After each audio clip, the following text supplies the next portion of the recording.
Good evening and welcome to this special presentation brought to you by the League of Women Voters Rochester.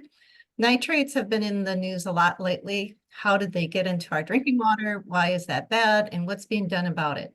We have two representatives from Olmsted County Soil and Water Conservation District, Skip Langer, Olmsted County Soil and Water Conservation District Soil Conservation Manager, and James Rentz, the board chair, here to speak to us about their involvement in creative projects to protect our groundwater from nitrates as well as improve our soil. My name is Anna Froehling, and I will be moderating this evening's discussion. League of Women Voters is a volunteer organization active at the state, local, state, and national level to encourage citizens to vote and participate in government. I want to thank League of Women Voters for organizing this event.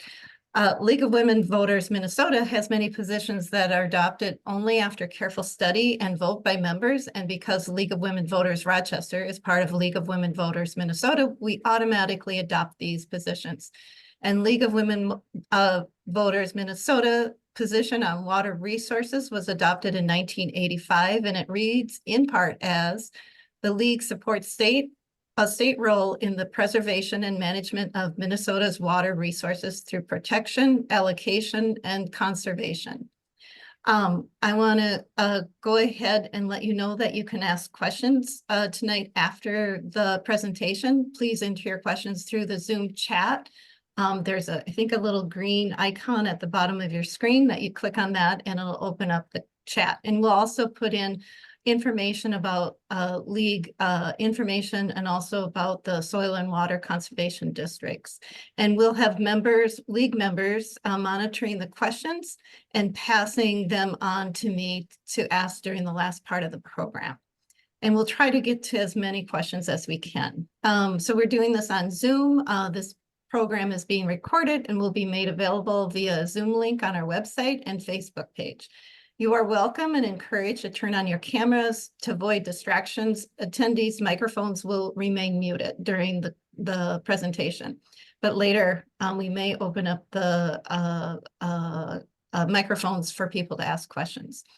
And you'll find information about League of Women Voters events, volunteer information, and other information.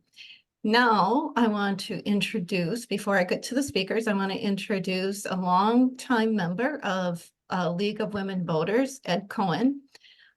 He's going to share how his concern for the environment began and where it led and how it now includes water quality concerns. He has been pushing, I've been president for several years, and he is always pushing and encouraging us to do more in the environment causes. So I'm going to turn it over to Ed Cohen. Hello, I'm Edward Cohen, and I would say that my beginning of awareness of the environment could be traced to the first Earth Day, 1970. As a Purdue freshman, I was amazed at the amount of information that was being presented, both formally and informally. But probably the most impactful event was sitting in on a narrated multi-slide projector presentation on fossil fuels. It ran from the exploration, the recovery, the transportation, the refining, the combustion, and finally, the impact of the many waste products that are produced on human health, the ecosystem, and the environment. It stayed with me for weeks, as I recall, and as you will see, put my foot on the path that leads all the way to today. Where that took me was into an early career right after school in the area of promoting and educating the community on energy conservation, energy efficiency, building rehabilitation, and even training others on how to do that. That led to a 26+ year career in state government in energy and environmental departments, where I promoted again and educated again the community on solar energy, geothermal energy, minimizing and reducing solid and hazardous waste, and recycling and composting. During the late 1980s, the vast amount of scientific information that was available on the existential threats posed by the release and buildup of carbon dioxide and greenhouse gases made it now the concern that's central to my life today. I didn't deal with water quality issues primarily because in all the cities I lived in before moving here, all had surface water sources. Prior in 2010, when we were preparing to move here, I checked to see where the water came from and learned that it was from deep underground aquifers. Once we moved here, it dawned on me that what we do on the surface of the land will have an impact on the water that's beneath it. And that led to a discussion about creating the program that will start in a moment. And I thank you for joining us, and I hope you enjoy it. Thank you, Ed. Thanks for sharing that, your background and history in environmental causes in state government and county government. So now I'm going to move on to Skip Langer, who is going to show us a video. Soil and Water Conservation District have existed in the United States since the Dust Bowls in the 1930s, originally forming to help farmers conserve soil. Introduce Skip Langer, Olmsted County Soil Water Conservation District Soil Conservation Manager, and he's going to get us started with a video that gives us an overview of conservation districts in Minnesota and some beautiful visuals. Minnesota in its lush and green state. Skip will be back later in the program to detail the work of the Olmsted County Soil and Water Conservation Districts locally, but we're going to just have him come on now to start the video. I'm going to turn it over to you, Skip, with the video. And you'll have to unmute yourself, I think. Good evening. Nice to be here. And we wanted to start off the evening with a video that was produced by our Minnesota Association of Soil and Water Conservation Districts. It kind of encompasses what SWCDs do across the state of Minnesota, but I think we can also look at this as a kind of a presentation of what soil and water conservation districts do across the nation.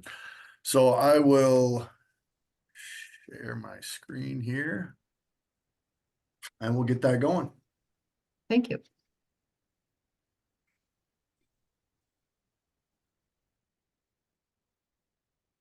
Minnesotans take great pride in the precious natural resources our state has to offer, but we're not all conservation experts. That's where soil and We don't see the video, Skip. commonly known as SWCDs. Not seeing the video? Apologize. Hang on a second. I'm not the video. There we go. All right, let's try that again. Sorry about that. Minnesotans take great pride in the precious natural resources our state has to offer, but we're not all conservation experts. That's where soil and water conservation districts come in. Commonly known as SWCDs, these elected local units of government collaborate with landowners each day to help protect our land and water. From our farms, forests, and cities to our beautiful lakes and rivers, SWCDs offer technical expertise to preserve Minnesota's natural resources for generations to come. The great thing about soil and water conservation districts is that we partner with landowners, cities, government agencies, organizations that really have a desire to make local water quality better. We are the interface really between local, state, and federal initiatives and the producer. We can provide technical assistance and expertise and support throughout the entire process, whether it's a big project or whether we're working with a homeowner that wants to just put in a small rain garden in their front yard. They have a team there that know what the best management practices are They are passionate about these projects and they're willing to, you know, look for creative solutions. But we're looking at the plans and going through the preliminary stuff with them was as exciting to see what they could create here. These guys can help me, and if they don't know a question, they know where to get the answer. We want to really educate people on the importance of the partnerships, you know, the successful work that's being done. Several of us landowners were concerned about the increase in aquatic weeds and the decrease in water quality here on the lake. So we contacted the Crow Wing Soil and Water Conservation District, and over on the 4 properties, we planted over 8,400 native plants, 7 rain gardens, and 3 berms. And also on all 4 properties, we did biologs and willow wall to stabilize shoreline.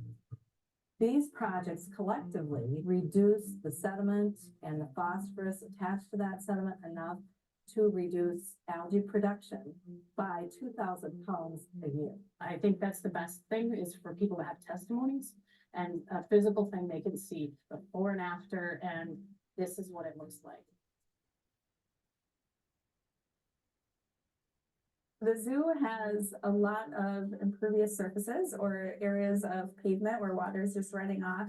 It's then entering storm drains and often entering ponds or wetlands untreated. When the SWCD came in, they looked at this area and said, you know, we think that we can catch a large chunk of the water runoff before it actually enters into your storm sewer systems. We created these rain garden basin, It gave that water a place to go. helping water infiltrate, recharge our groundwater aquifers. They're also really great pollinator habitat. We'll be seeing a lot of cover crop initiatives as part of this program.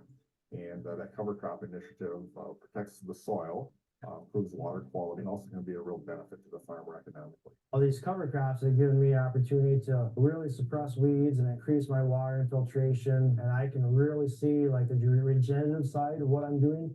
I really truthfully see my soil improving from what it was. It's really a better understanding of the soil, so the soil really leads you to higher levels of productivity. It's pretty hard on wildlife in certain areas when there isn't any collection point. And this area was not premium farmland. So we looked at this site as a potential to take it out of crop production, put it into a permanent easement, and restore the hydrology. We can take that surface water during a storm event and we can put it into the wetland and reduce damage to our lakes, rivers, and even communities.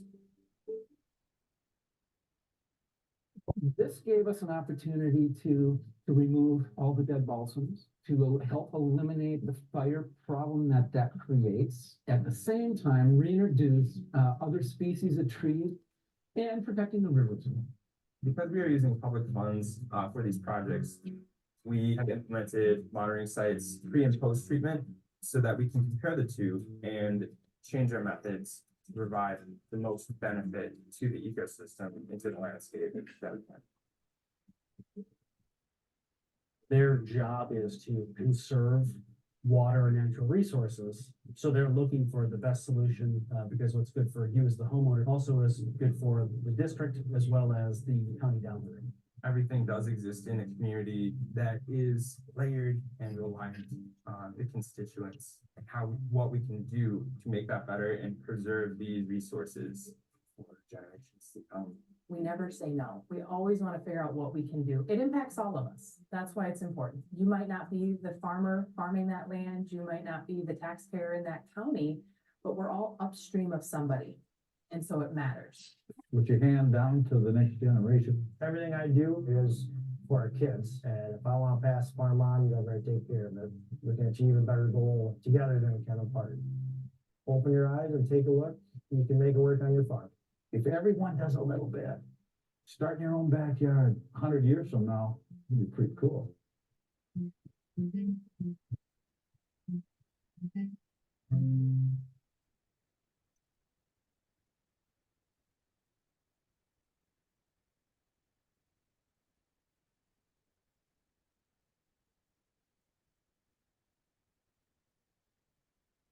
Thank you for the video, and now we're going to I'm going to introduce James Rentz, the Olmsted County Soil and Water Conservation District consists of both staff and elected board members whose work affects the livability and sustainability of our community. James Rentz is the Olmsted County Soil and Water Conservation District Board Chair, and he is going to share what it is like to be one of the elected board on the elected board of the Soil and Water Conservation District and why he decided to run. And I'm going to turn it over to James. Thank you.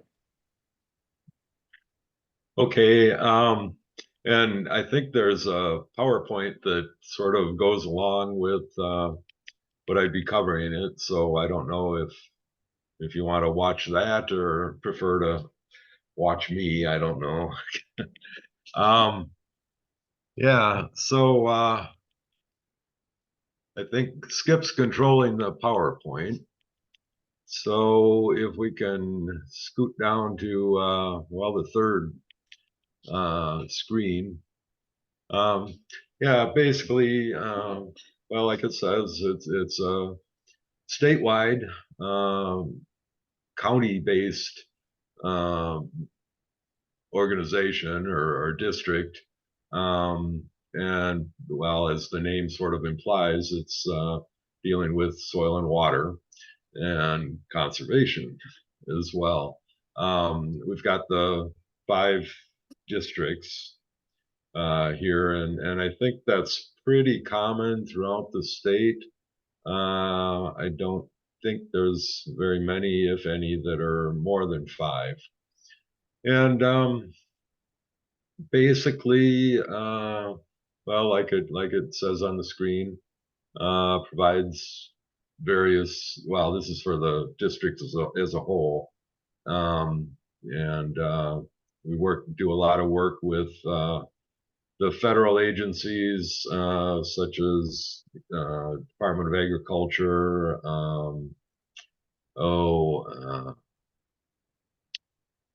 other local or other environmentally concerned agencies, USDA and it's escaping me at the moment.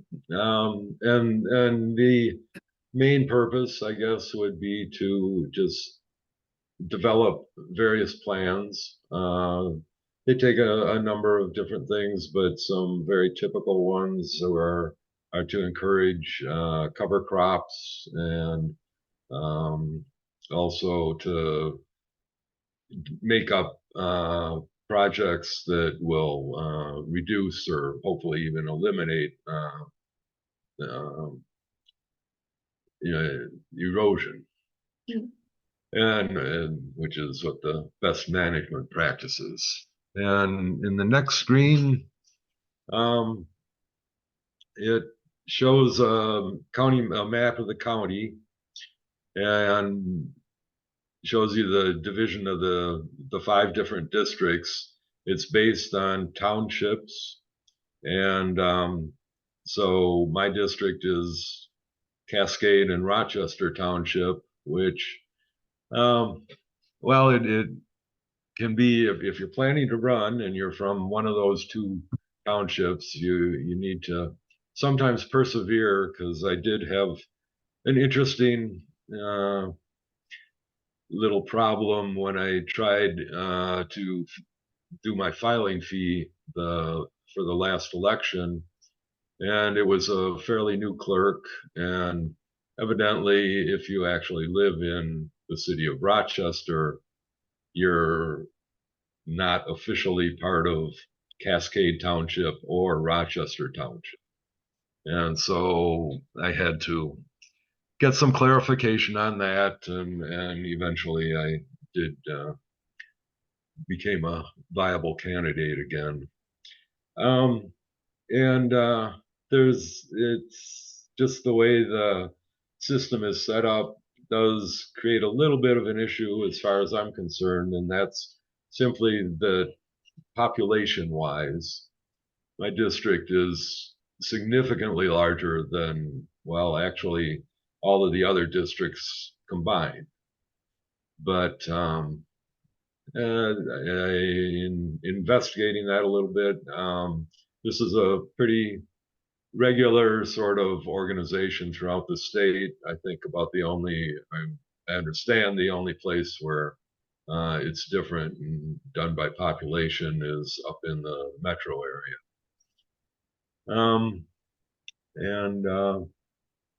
Yeah, next slide is typically, well, they are 4-year terms, alternating. 2 are on presidential years, and 3 of the positions are on the off-year election cycle. It's not too expensive if you feel like running, because you only have the $20 filing fee, and you need to go down to the courthouse in order to do that. The one particular restriction is that you do need to reside in the district that you serve, or that you're running for. And although the whole county votes for all 5 elected positions, so it's similar to the school board, but not quite. There's a couple little distinctions that way. And yeah, I guess the next screen will show you some of the things that we do that I've already sort of covered a little bit. We do have our annual meetings, which, and not annual, I'm sorry, monthly meeting, 4th Thursday of most months. And then, well, during the holidays, we move to the 3rd Thursday. And these are all out at the county campus building. Not sure what the address is offhandedly, but it's easy to find. And basically, we're overseeing the budget. We're approving for the most part, and this is one thing that I've experienced over time. Most of the votes are unanimous because the regular staff does a fantastic job of establishing these contracts and these grants that with the farmers in the area or in the county. And so it's pretty straightforward as far as overseeing the projects and the grant approvals. And there's also some cost sharing that's going on, again, with the federal agencies, state agencies, and the county as well. And then the next screen, I guess, would list the current supervisors.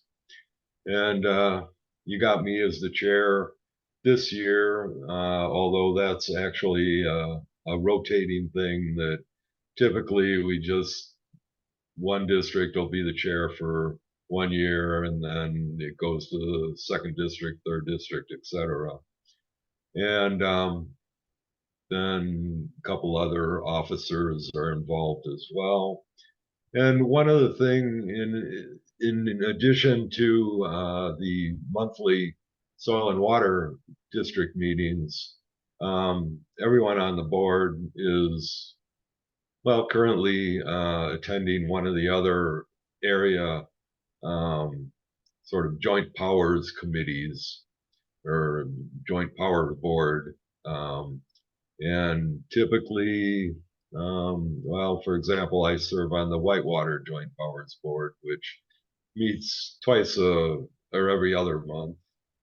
And then some of the other, Root River, Mississippi, they're all this one watershed, one plan development now for, well, Root River, Zumbro, and the WinLAC, as the Mississippi River Winona Crescent is called, which is a statewide effort to, again, sort of consolidate the whole idea of watersheds and recognizing that watersheds don't stick to county borders, so that you do need to get a number of different county organizations involved when you're trying to deal with problems in this area.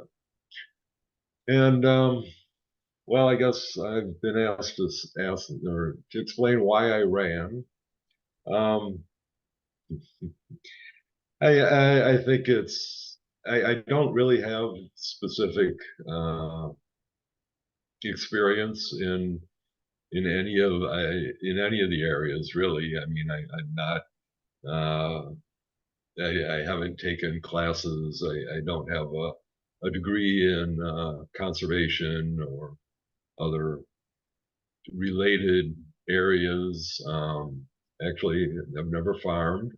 So it was sort of a new experience. I'd heard about it from some other sources, and generally speaking, I've been interested in conservation and the ecology as a sort of a general way. And I was a little amused when Earth Day was mentioned by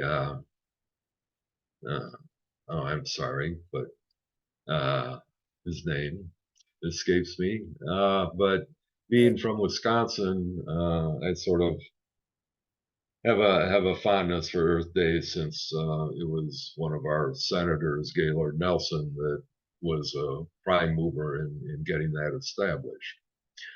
So yeah, I just went to a number of meetings, and I would certainly encourage any and all of you to drop down to the county campus and check out a meeting. We certainly do invite any and all visitors. And I think that's about all I have at the moment. So I'll turn it back over to Skip to explain a little bit further and much more in depth. Yeah, thank you. Appreciate it, James. Your perspective is a good one, and it's been great having you on the board. James has been with us for 6 years now, and he will be on for, you know, a couple more or beyond, potentially, hopefully. So one thing I would like to bring up is just our association with Olmsted County. So something that's unique about Olmsted Soil and Water Conservation District that may differ from some of the other conservation districts around the state of Minnesota and nationally is that many conservation districts are standalone entities. So they are a local unit of government. And although we don't have taxing authority, we do get, you know, grant dollars from our federal partners, our state partners. A lot of dollars get shifted through the Board of Water and Soil Resources. We call them Bowser. But we also, you know, work with Minnesota Pollution Control Agency, Minnesota Department of Health, Department of Agriculture, and Department of Natural Resources. So we've got some really great partnerships, but I think probably our most special partnership is with Olmsted County. So all of our employees here at Olmsted Soil and Water are Olmsted County employees, and we do get very excellent support from them. So I can say, just thinking back historically to kind of, you know, joining Olmsted County, you know, you kind of you felt a little out of sorts in the room when you got together on meetings and things, and we really, you know, hadn't sort of meshed with our especially in our public works department, and so it's Olmsted Soil and Water is in with highways, is in with parks and environmental resources and others, and so you know, it's brought some really wonderful resources to our staff, and where we used to be located with USDA on the west side of town, we're now located out on the Olmsted County campus, and building 2122 is where you'd find us.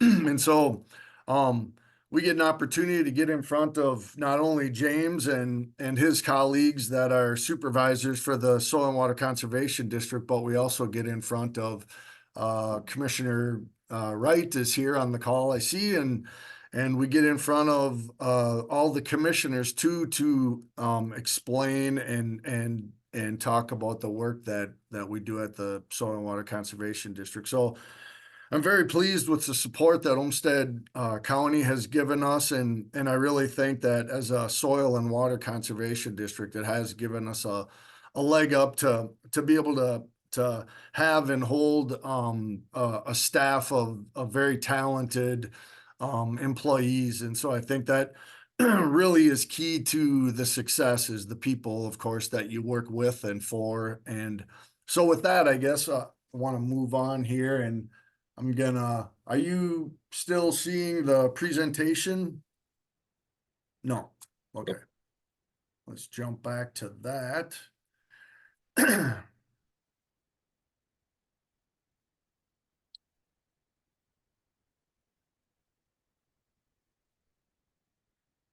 So I know the question on everybody's mind, and James did a great job of kind of sharing, some of the background of the specifics of soil and water districts. We're a state entity. There's a statute 103C that sort of governs and guides the work that we do. When you read the statute, it really spells it out well. And so that's kind of our, the governance behind the work that we do. But, districts were formed back in the Dust Bowl days. Olmsted Soil and Water has been around since the 40s, although we did used to be called the South Zumbro Soil and Water Conservation District. And then in the 70s, our supervisors petitioned the state through the Secretary of State to change the name to Olmsted Soil and Water Conservation District. So we have been Olmsted, for several decades now, and I think that really that does describe basically the area that we all reside, work, and kind of the bounds of the area that we're implementing, the work and projects and practices that we do. Oops.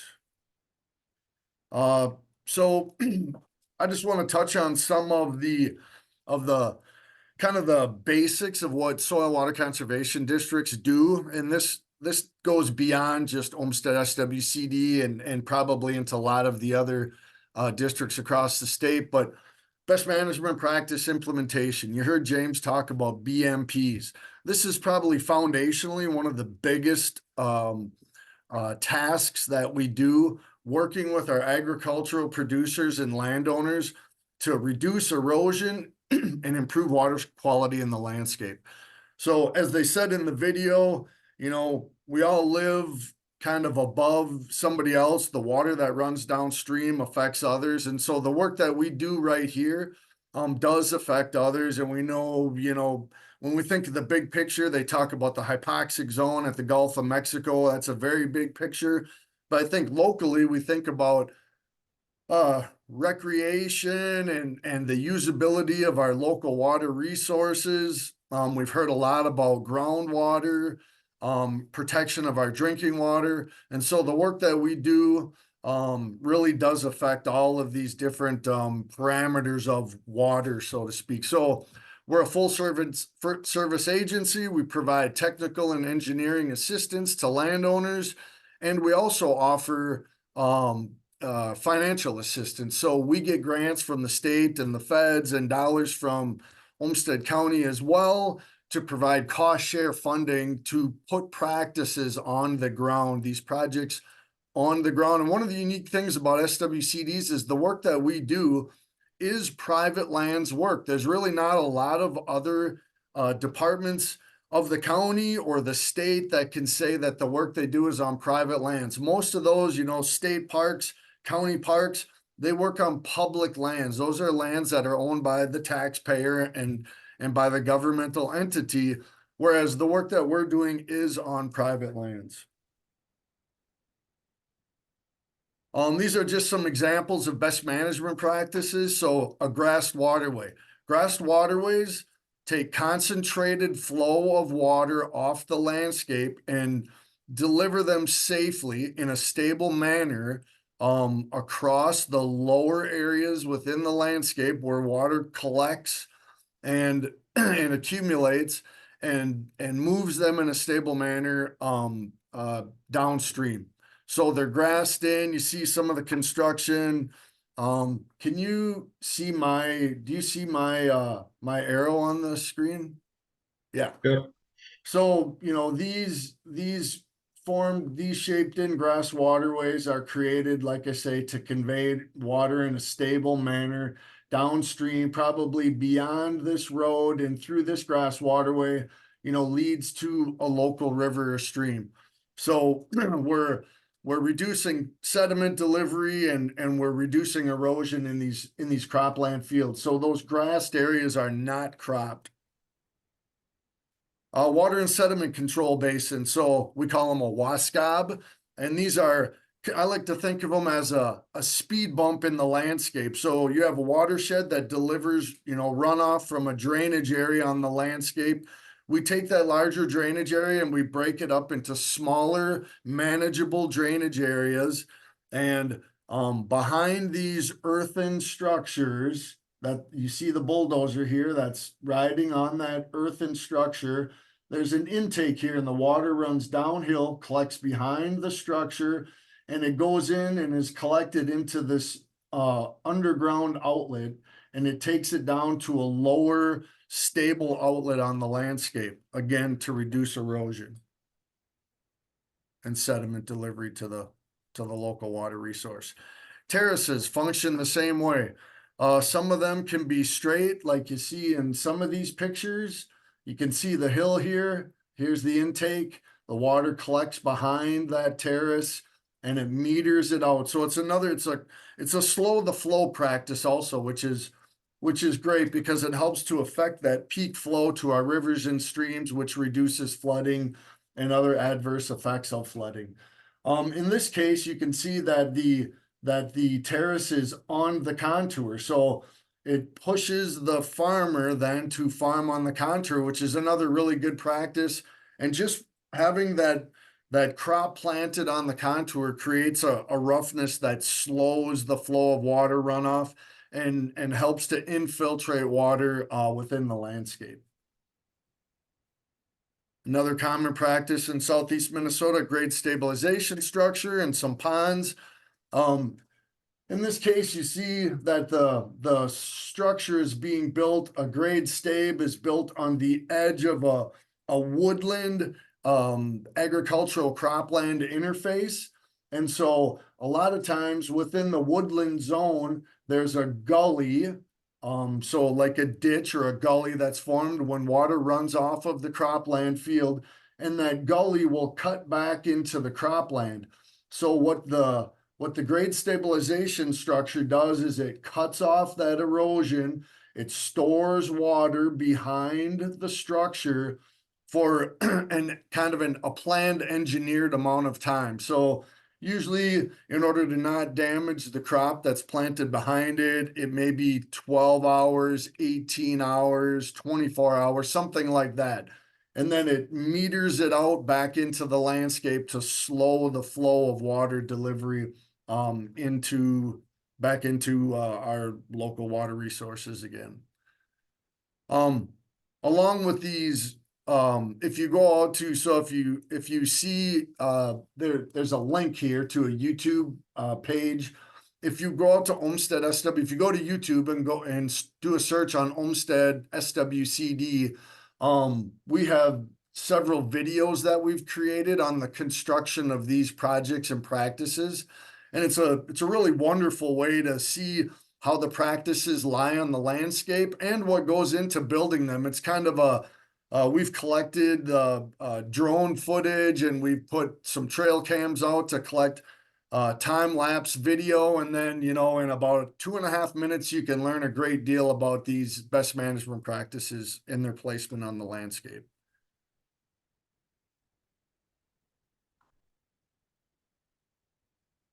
So something else SWCDs get involved in is the wetland protection in the state. And so in 1991, the Wetland Conservation Act was created.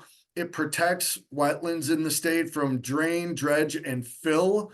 And so this law actually is more protective than the federal 404 Clean Water Act.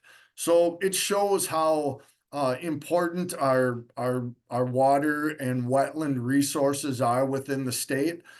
And so under this Wetland Conservation Act, it basically says that if there is planned impacts, let's say during development or something like that, that there's a need to mitigate those impacts. So in the case of mitigation under WACA, you must replace your impacts 2 to 1. So they get 2 to 1 back for the impact that's created.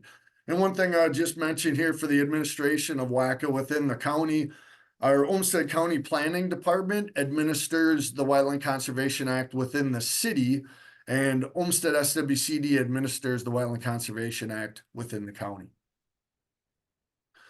So I just wanted to show a quick picture to show that not all wetlands look alike. I mean, people think of a wetland as a duck marsh, right? With cattails and things like that. But indeed, a wetland can be a forested regime. It can be a riparian flow through a floodplain style wetland. Here is more of the duck marsh that you might think, where you can see the open water in many of the areas.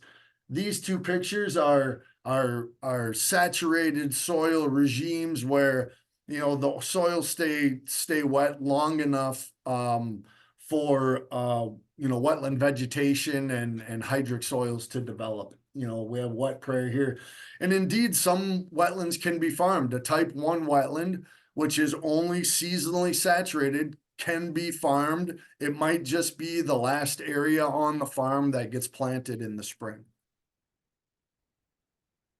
Another piece of our our work is the Minnesota buffer law. So you've all heard about buffers on public water streams. A public water is defined as a stream that has more than 2 square miles of drainage area. And so on those public water streams, many which may have water flowing in them, like this one, but also some of the streams can be just intermittent flows. So they might only flow during a rain event, or potentially during snow runoff, are required to have the 50-foot buffer. So the buffer law actually says something to the effect of you must have an average of 50 feet of buffer, a minimum of 30. So we know that streams kind of they are sinuous, in that as a farmer farms along, like you can see here, kind of a straight edge, that the buffer might get a little smaller but then get much bigger in some areas. So anyway, that's why the state put that in there. But in the case of Olmsted County, we do have a more restrictive ordinance that says that you will have 50 foot of buffer. So I think that affords our streams and rivers just an extra bit of protection. And so each year we look at 1/3 over a 3-year period. We'll look at 1/3 of the streams within the county. And so we kind of do it by watershed: the Whitewater to the east, the Zumbro to the west and north, and then the Root River to the south. And we review both in GIS, geographical information systems, and also going out physically to the landscape to measure and make sure that we actually have the buffers that are required. Something else that we do is the SWCD works on stormwater for the county. So we call it MS4. This comes through the Minnesota Pollution Control Agency, the Municipal Separate Storm Sewer System. So this is basically the conveyances that move stormwater across the landscape from its point of falling onto the ground. And so we do all kinds of things like we have the Adopt a Highway program as a county program, and many miles of highways within the county are adopted each year by groups such as maybe your own League of Women Voters and others. And so the groups pick up 2 mile stretches, and then they leave the bags out on the highways, and our staff, our highway staff picks those up.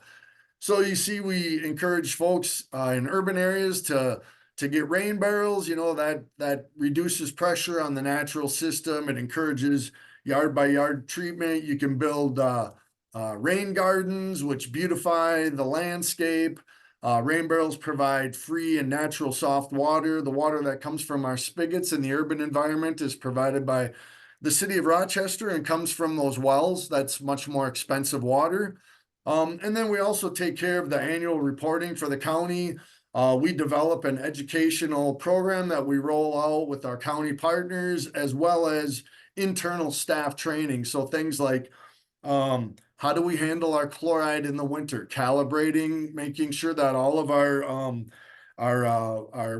plow equipment and salting equipment is calibrated properly. We're using brining techniques, which is a treat solution to using much more granular salt materials. So it's just environmentally, it's a little better. It allows salt to be removed by plow trucks versus snow and ice to be removed by salt trucks versus needing to use a lot of additional salt resources, which are hard on our local waters.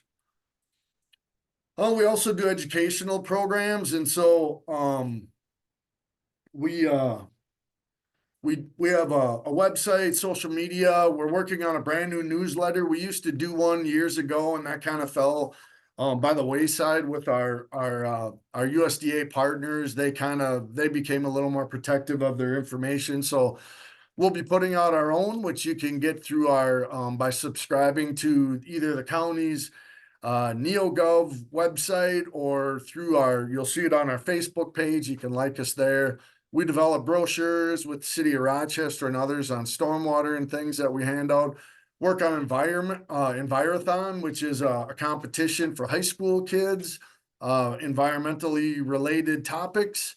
We do events like EarthFest is coming up here next month. We're at Arbor Day every year to meet and greet all the kids and other public citizens interested in everything from native plantings to stormwater treatment and things like that.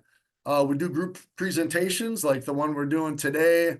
We have a land use model, which you see myself there holding. It's just a really neat landscape representation of 9 cubes that kind of show a little bit about it's sort of a transportable Southeast Minnesota landscape with some educational cards and options that go with it.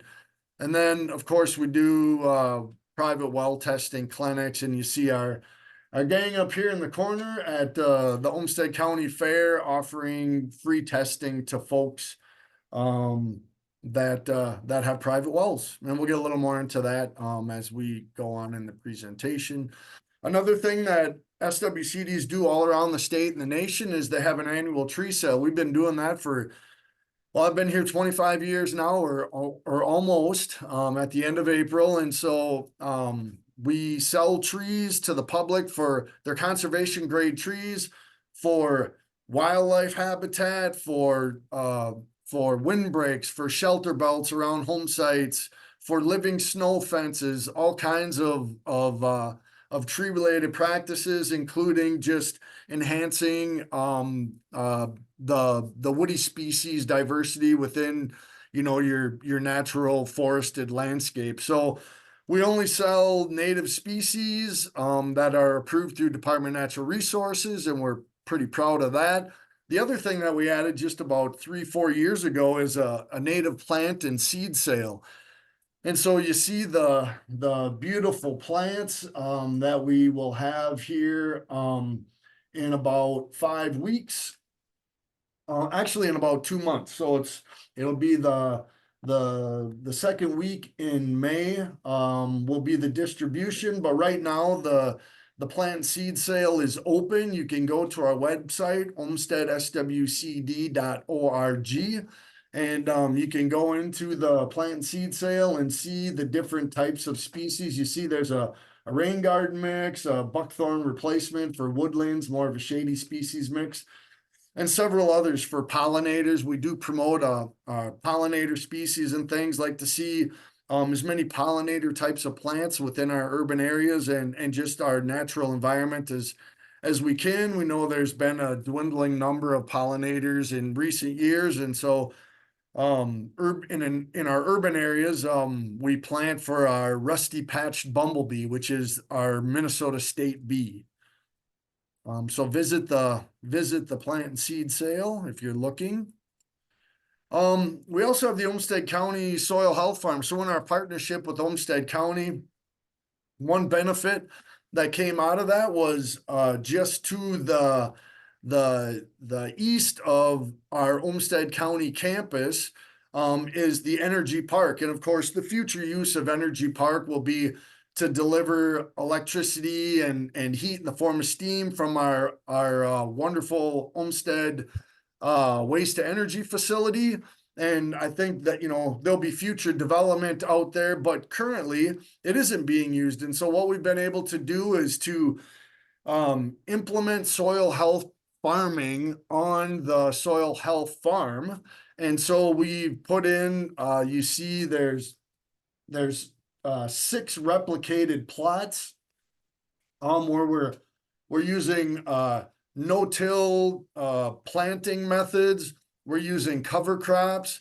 We're planting oats and small grains. And then we've installed lysimeters into the ground, which is it's a PVC pipe that goes down below the rooting zone of the crop, and it has on the tip of it is a ceramic tip. And so when we pressurize those, it pulls water in from the ground into the lysimeter, and then we collect that water and we take it over to our Olmsted County lab, the Southeast Minnesota Water Analytics Lab, SEMWAL, and then they tested for nitrates. So we're learning more about the amount of the good benefits of conservation of soil health practices in the reduction of nitrate leaching to the ground. And so that's been a really positive partnership with Olmsted County to have that opportunity. And then, as you can see, the University of Minnesota also has 15 acres of research plots, and they're doing weed studies and herbicide research and things like that as well over there. So it's been a very nice educational area close to our offices that we can hold demonstrations and things like that with farmers and other folks that are interested in soil health.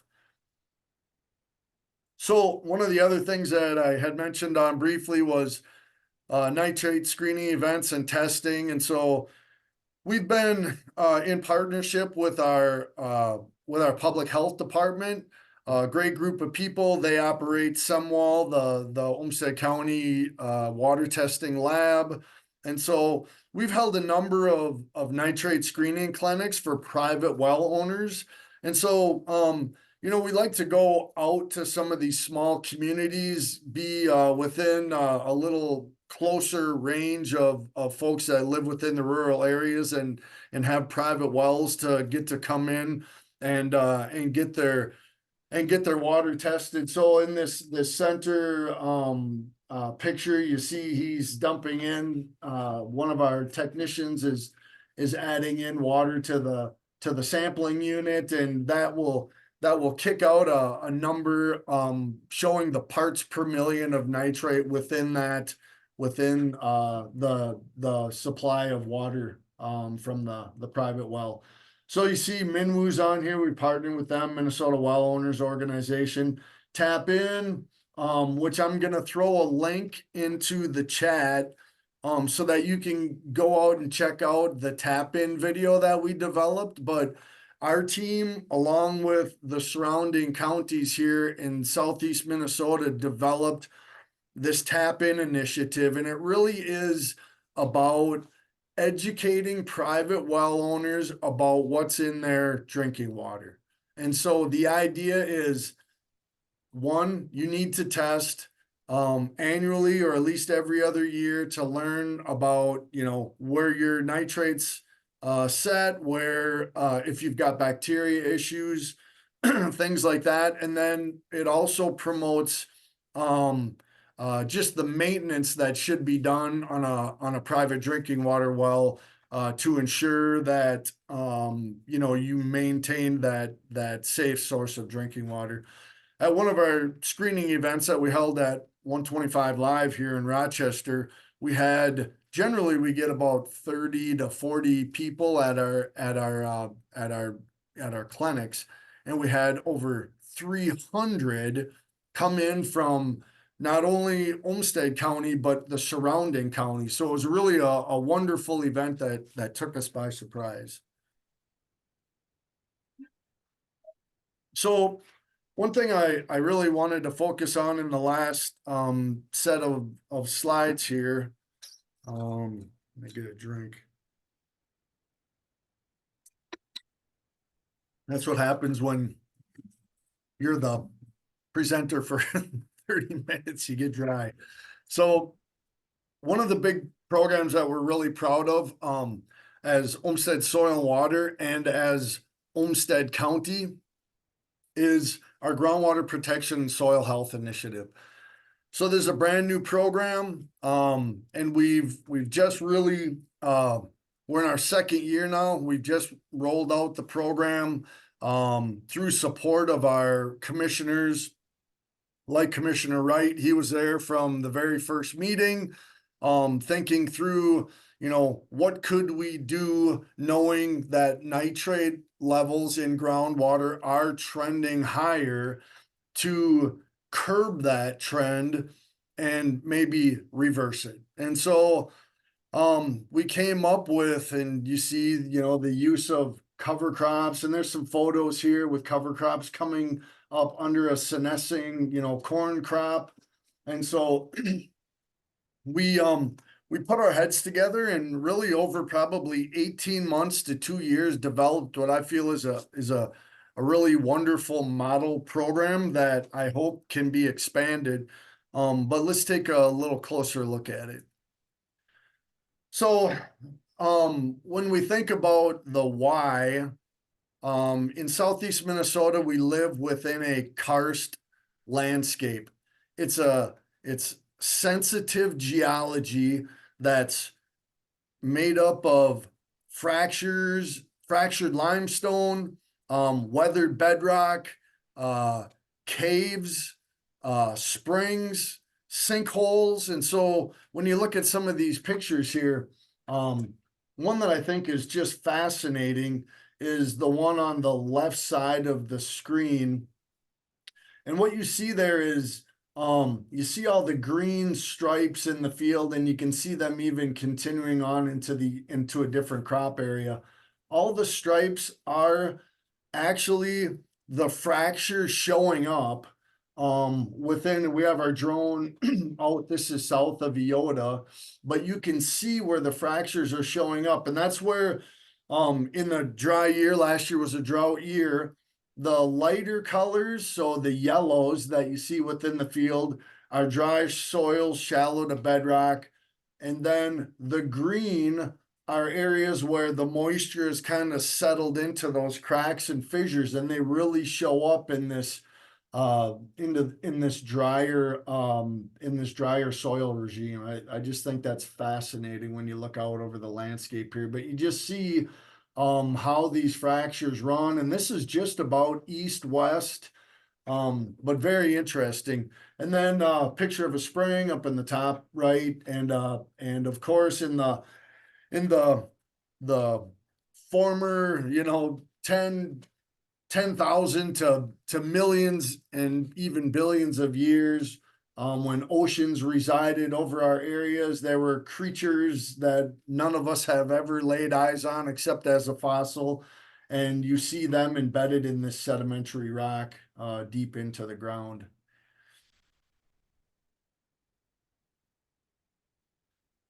Here's another picture, classic karst.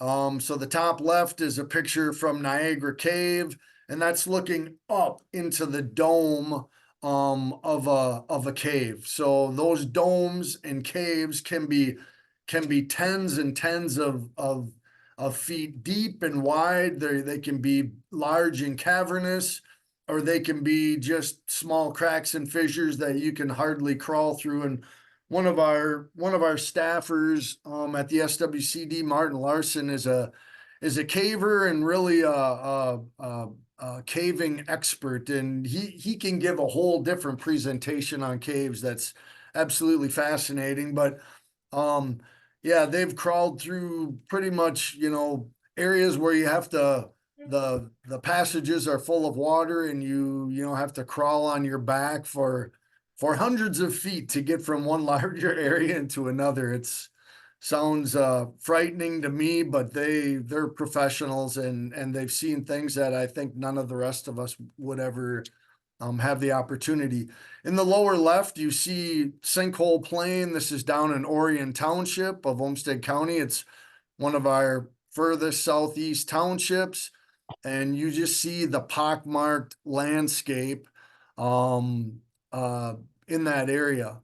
And then here's another picture of the cracks and fissures that you see within the limestone bedrock.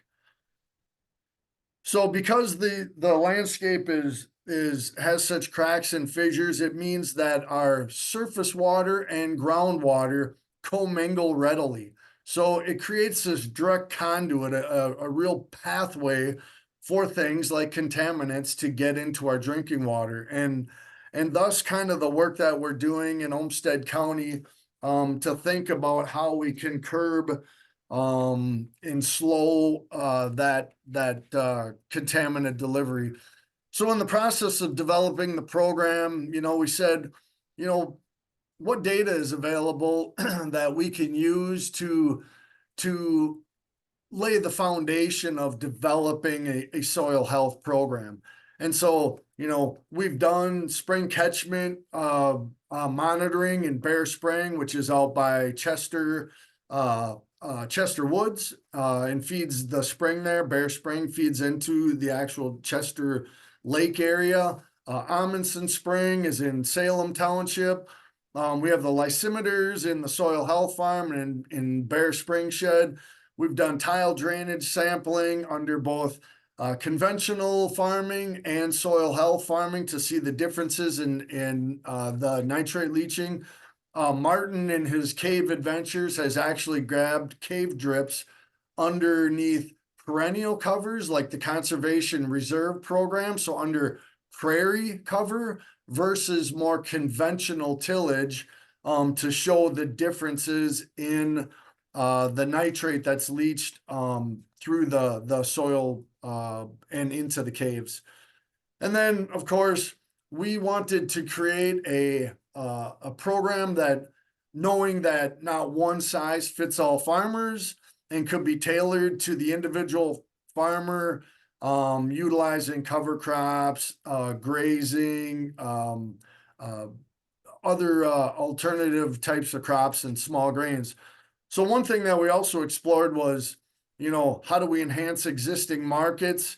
Knowing that if people are going to get involved in raising alternative crops besides typical subsidized corn and soybeans, that they would have to have markets. And so that one has kind of fallen to the side in our program. However, I think that the our local farmers and private business has been thinking about that, and they are working on a new mill down in the Albert Lee area, where farmers can take small grains that they raise in our southeast Minnesota area. So to just get into the crux of our soil health program and its background, the Olmsted County brought in dollars through the American Rescue Plan Act to federal dollars to help pay for the costs associated with the pandemic. And Olmsted County was strongly vested into all of the work with the pandemic. They had a lot of staff that were restructured during that time to help with the public health crisis and run testing clinics and monitor infections and things like that. So there was a lot of resources went to the pandemic. So they pulled those dollars in, they paid for the cost related to the pandemic, and then created a pot of reserves. We call them ARPA reserve funding, which allowed some of our departments within the county to get creative about, thanks to our Olmsted County commissioners' insightfulness into thinking, what else could we do if we have this pot of money available to departments to do additional work. So myself and our team and Commissioner Wright, Commissioner Tyne, all got together in one of our conference room, and we filled up a couple whiteboards with all kinds of thoughts and ideas. And so we said, we want to have a goal of improving soil quality and protecting groundwater through the adoption of sustainable farming practices in Olmsted County. And so our program outline kind of looked like, hey, we're going to need to implement cover crops. We want to incentivize growing alternative small grains. We want to incentivize haying and grazing, knowing that those perennial covers are very important. We wanted it to be performance-based, and I'll get into that a little bit more. And then we wanted to have some limitations, though, also. So we didn't just have, a larger farmer come in with, a couple thousand acres and enroll all of their acreage into the program. So we wanted it to be a teaching program too, where producers could learn more about adopting soil health practices into their operations, with the hope that in the future it just becomes a stable part of what and how they are farming in Olmsted County and beyond. So we set up some maximum payment plans. We'll talk a little bit more about that, but the benefits, I think, of the program are to reduce nitrate leaching, improve nitrogen retention in that biomass that's grown, also to limit erosion and increase microbiology within the soil. So it's really a multifaceted benefit that you gain from the program. So we wanted to develop a program that had a suite of options, a menu, if you will, for farmers to select from. And so the first one was growing cover crops. The second then, as I had said, is to integrate small grains and alternative crops into their traditional cropping system. So primarily, we have corn and soybeans that are grown, in and around Olmsted County. And then we also wanted to expand the haying and grazing acres opportunity, not just move those haying acres around, but actually expand the amount of acres within the county. So really, the goals are to be flexible in order for it to really work. For farmers, we knew flexibility was going to be key, and that we wanted there to be an outcome, that it should be outcome based. And that's probably one of the unique things about the program. And I'll talk a little bit more about what that means. So for instance, with the planting of cover crops in the county, we created a base payment. So if you can you can plant up to 150 acres within the program, and there's a maximum payment rate of $15,750 to a producer in a given year.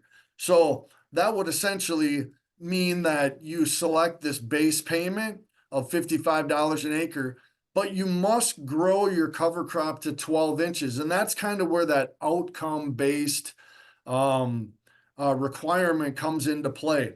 In the past, many of the cover crop programs that we had seen, especially, you know, some of the ones that have come down the pike through USDA, you can achieve your payment by seeding in the cover crop, and then once that cover crop germinates, as long as you have your seed tags and proof of germination that the cover crop came up, a producer could get a payment through the federal government. Well, we know that we need to grow in order to pull the nitrogen, the excess nitrogen, up into that plant biomass, that we need to grow it taller. And so we thought 9 to 12 inches probably. We'd leave a range, and then we landed on 12 inches. You just have to grow the cover crop to 12 inches to get that maximum benefit.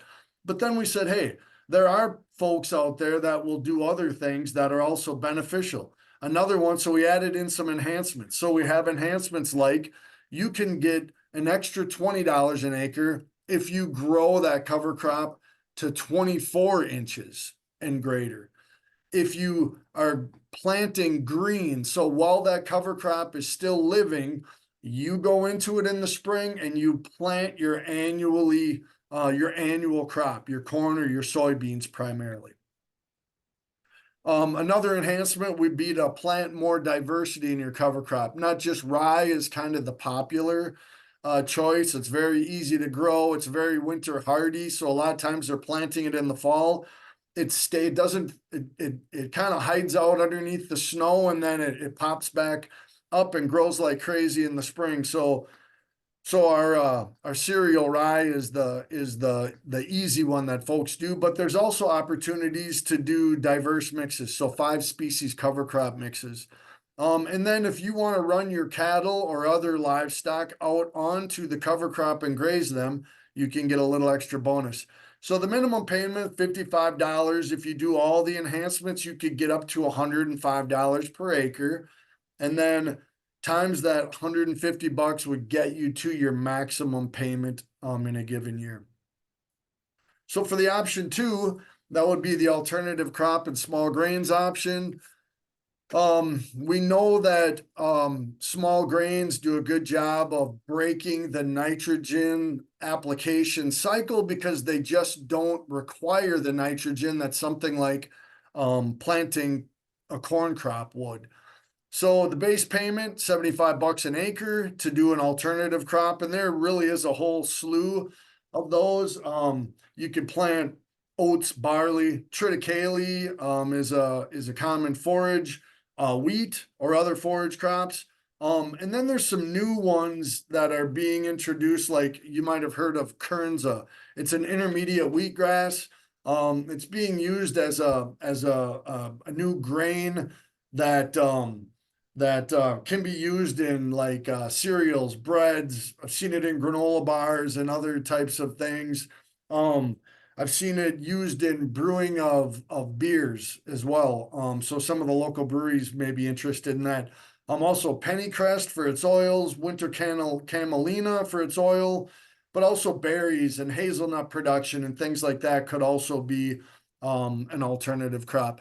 And then if you plant a legume, which can be used to develop this N credit for the next crop, the legumes fix nitrogen, and so they create additional supplementary nitrogen for the next cropping to come in. So it would be like when you go to do your nitrogen application for the next foreign season, you could use less by taking this credit. So the idea is to encourage, you know, a reduced application as well. So haying and grazing, I had said was another option. So we wanted to increase the number of haying and grazing acres, and that's actually a conversion of row crop acres to new haying acres. You get $75 an acre to do that, or the conversion of row crop to permanent pasture, $100 an acre. So that's been, of course, not quite as popular, but we do have livestock in the landscape. Livestock are very important to agriculture. You see sheep and cattle out here on pasture and grazing in covers. The cattle are on cover crops. And so that can give seasonal pastures a rest. You run them out there in the spring, they can, ahead of your planting of your next season's crop, they can utilize those fields as forage. You know, once they've certified that they're growing the cover crop to the 12 inches or greater, then the cattle can go out and run in on the cover crop acres. That gives the permanent pastures a break. It allows the plants to recover on those pastures ahead of turning them in during the growing season. So this year we added something new in 24, and that is for existing pastures. We figured for our pasture folks, our livestock people, they were kind of an in once and done, and so we wanted to create other opportunities for them. So we increased plant diversity. You know, so if they wanted to add in additional species to their pasture, they can get $30 an acre to do that. Or if they implement a rotational grazing system, they can also get an additional $30 an acre. So that more intensive management of rotating livestock through smaller paddocks to maintain the health and vigor and growth of the forage. Those perennial covers are really important too. They're deep roots in the ground. They're generally not seeing you know, fertilization and things like that. And so to have those in our landscape are paramount for sure to reduction of nitrate. So our soil health program in 2023, we rolled it out in the fall of 2022. It was our pilot. You know, we wanted to do for the pilot, we just wanted to make sure that the application process that we developed, which is it's called Survey 123, and it allowed the producer to go online and do the application and all of the certification. So we want, like I said, flexibility is key to the program. We wanted them to be able to really do everything online and pretty much, you know, from their cell phone. So you can just about do everything right here, which is part of that flexibility and ease. So in 2022, fall of 22, we opened it up. We said, let's see if we can sign up 20 producers. We had 52 producers sign up 6,000 or over 5,000 acres. So big surprise. And of course, with it being a brand new program, we didn't want to just select 20. So we decided to keep all 52 in the program. So they all planted their cover crops and would be certifying then in 2023. So when we got to the end of our 2023 program year, we had 87 producers sign up. 50 producers into cover crops, another 29 into small grains, 8 producers certified haying and grazing acres. So our total program acres were 6,468 acres. But what's really awesome is that in our questionnaire that we fill out, we ask that they tell us how many acres that they will be planting of cover crops. And so we doubled the acres in the program, 13,800. Just an example of oats in the landscape. Again, cereal rye cover crop, 31 inches of height or more. Here's a planter planting green into a growing cover crop field. Oh, sorry, we want to give, Folks a you're chance almost to- at the end, I think, but we want to give Yep. people, I feel like I'm trying to pull a young child away from his Tonka toys. But go ahead and finish up, and then we do want to give people a few minutes for questions. Okay. Am I still sharing or no? I think the sharing is off. Okay. Can you see your own, oh, there it is. There we're going. There it Okay. is. Okay. So based on the data that we knew through the soil health farm, through the cave drips, through the collection of nitrate samples from springs and things like that, we were able to come up with a program reduction. So the direct program reduction in 2023 would be 310,000 pounds of nitrogen, which is equivalent to our most common form of nitrogen, which is urea, a dry formulation that goes onto our cropland fields, 13 semi-loads. That indirect number, so those additional acres, 23 semi-loads of urea. So we're really pleased to find that out in our calculations. For 2024, the good news is enrollments are up. We've got 142 enrollments, over 12,000 acres directly enrolled, almost $1 million of incentives so far. And one of the bonuses is that there's many new farmers enrolled in 2024. We're very excited about that. Some folks that we haven't even worked with before. So the future of soil health, we continue to do education and outreach. We bring in expert programming to offer and share experiences with our local farmers. We also have farmer panels where they can share peer-to-peer experiences. That's been very popular. Some mentorship opportunities. And then we're also doing program presentations to the Board of Water and Soil Resources for funding, our legislatures, the One Water, One Plan groups, and groups like yourselves. And then we know to continue this effort into the future, we are going to need dollars to continue to go forward. We'd like to see this program expanded regionally or beyond. And we feel like we have a model program that we can, to roll out on a regional scale, relating to the EPA petition. Here's a room full of farmers that have come to hear one of our expert panelists discussing soil health and their experiences. And then I wanted to bring up just a quick little bit about the EPA petition. So Minnesota environmental groups did petition the EPA under the Safe Drinking Water Act. They're concerned about nitrate in drinking water as an imminent public health threat. EPA agreed that it is. The state agencies are required to respond with an action plan, which has been done, and that's gone back to the EPA. The state is working with public health departments and SWCDs to roll out solutions.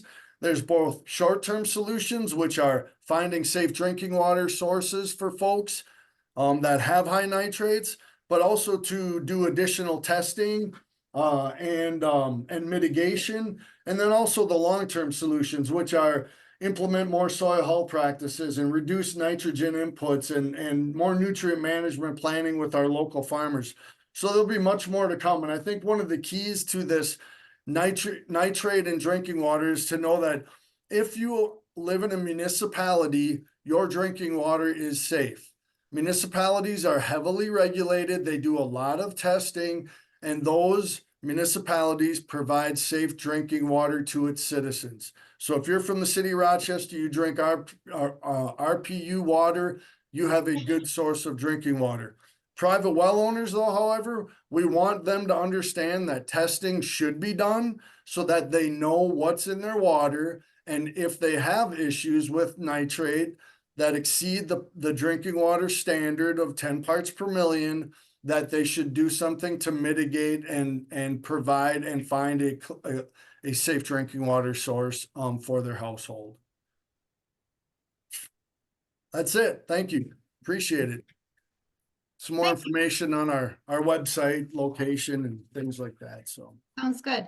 I do want to open it up for people just to raise their hand and ask questions. And so I think we can go ahead and stop the, or how do we, oh, I put, because I can't see everybody.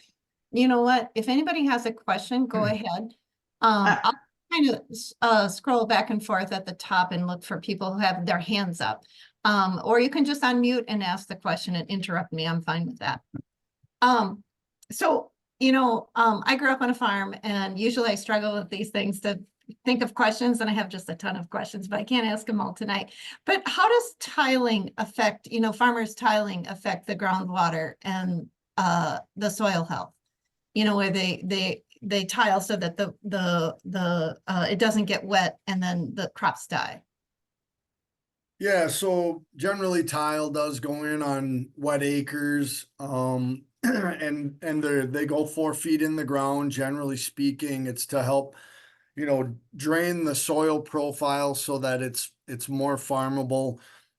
There can be nutrient delivery through tile systems. So I think there's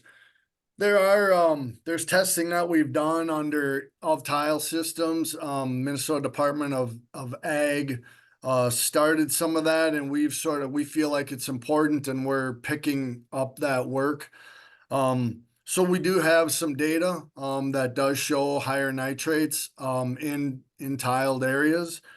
So yes, it can be a contributor. There's a lot of different things that can be discussed about tiling. But some of the, we do have best management practices now. We call them tile management, water management systems, where they actually put a gate on a tile system where they can hold water back, when you need to, as well as some saturated buffers that can go in where tiles outlet into the soil profile and not necessarily into a local stream or river, just to reduce that, to provide an opportunity to filter any pollutant that may come through a tile system. Oh, thank you. So Amy Cockett has a question about people who live in the city. What can city people do to help reduce nitrates in the groundwater? Yeah, we didn't really talk much about urban use of nitrogen and fertilizer.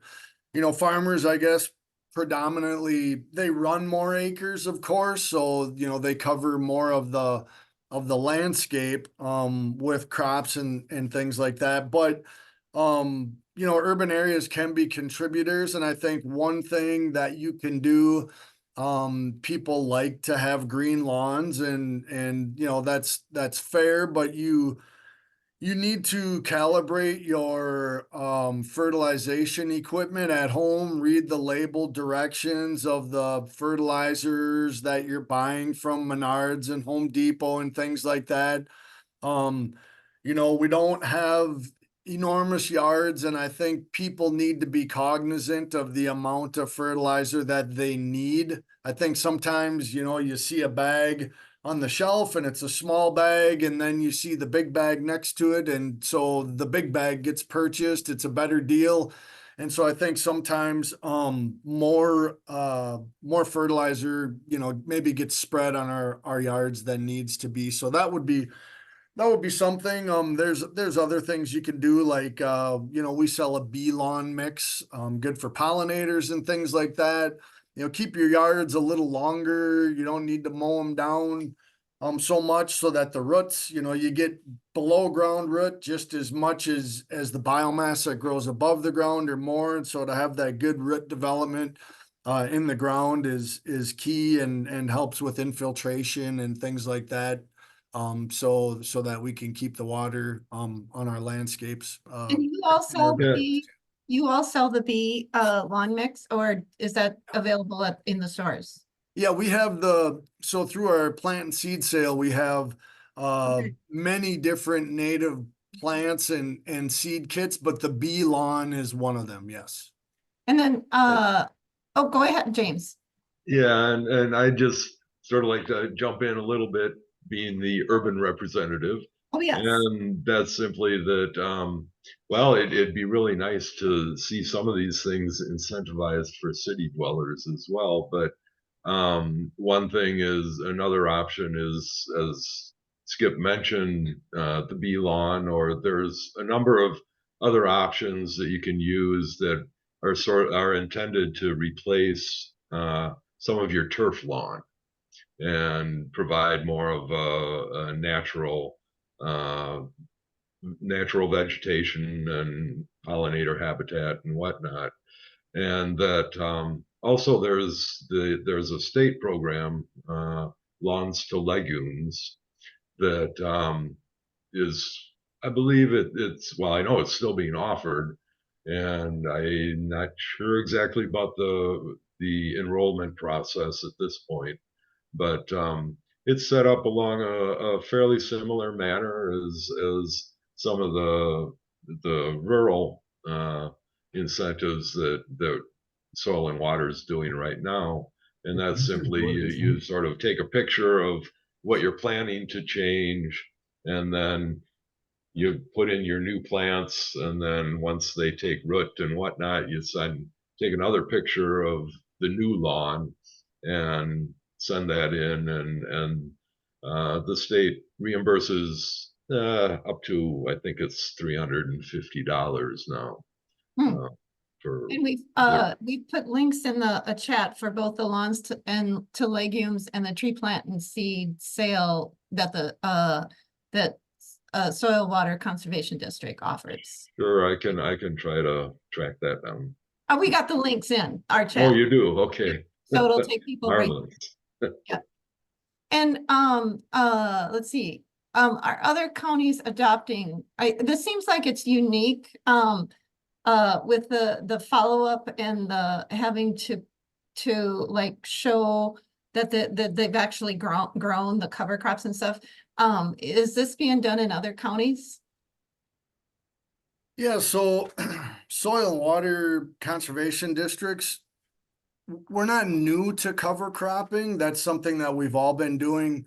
And what we used to have, we've just expanded on that in Olmsted County, is a program that we called our 30-33 program. And it was 30 acres of cover crops at $30 an acre for 3 years. So that was kind of our first big push, and really all of the Southeast Minnesota SWCDs were doing that program, and some of them still may be. So that there is an opportunity for farmers in other in other counties to get involved in the program. But the idea is that they would have the cover crop be involved in cover crops for 3 years, so they could kind of try and true it and get through things like, you know, anomalies in the weather and other things associated with the growing season that you might encounter when you try a new practice, of course. So.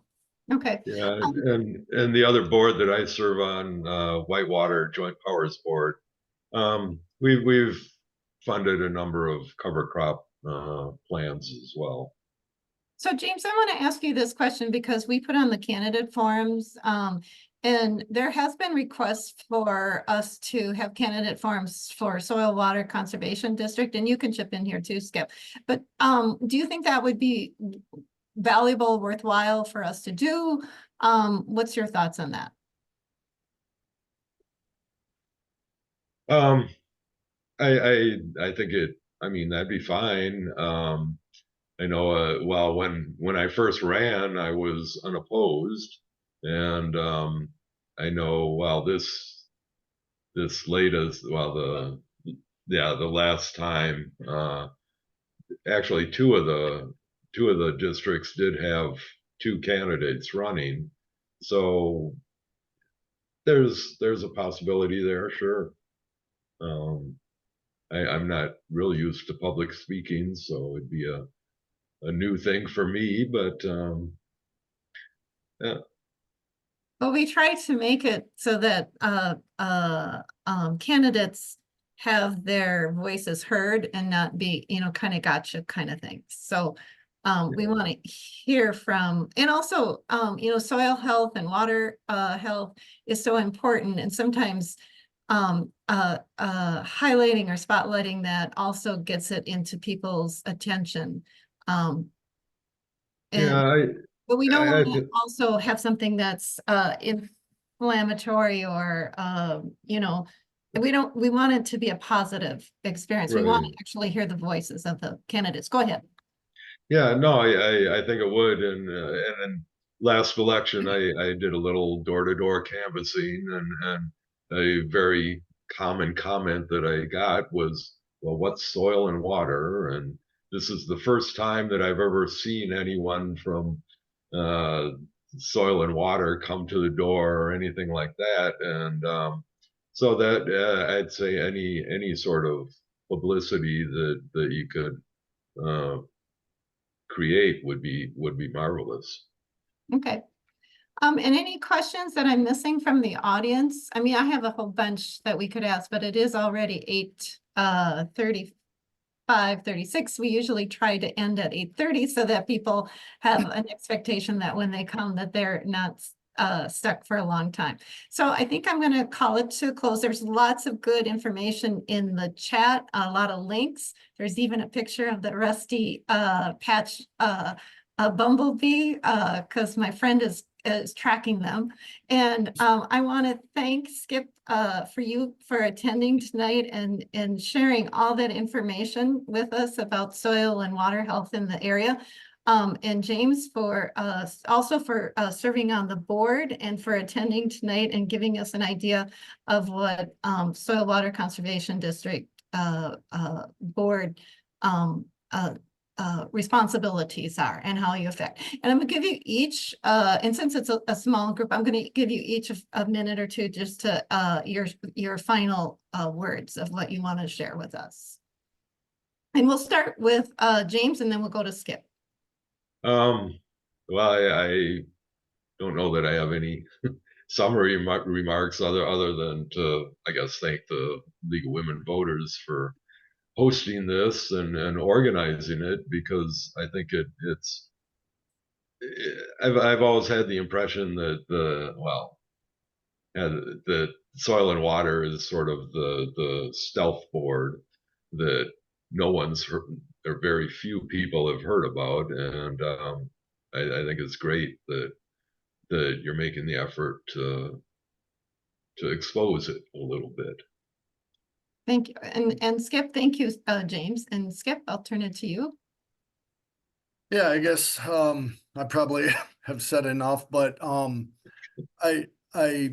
agree with James, and I just want to say, that soil and water districts, as you can see, do have a lot of work coming out of our small departments. We're involved in a lot of different things. There's, we're talking a lot about Olmsted County, but really across the state and nation are excellent people doing very excellent work, and they're passionate about what they do. They care about the environment and water resources. And so I'm grateful to you for having me and James tonight here to get to chat with you about the work that we do. So thank you very much.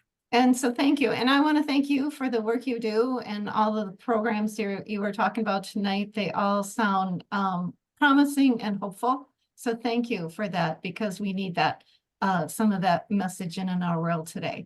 And so I want to just point out to the League of Women Voters who are on here tonight that our annual meeting will be April 27th, and we're going to be tabling at EarthFest May 4th, and we're going to also be in the Rochester Parade on June 29th. And I want to thank you for attending and for the information and increasing our knowledge about the world. Thank you.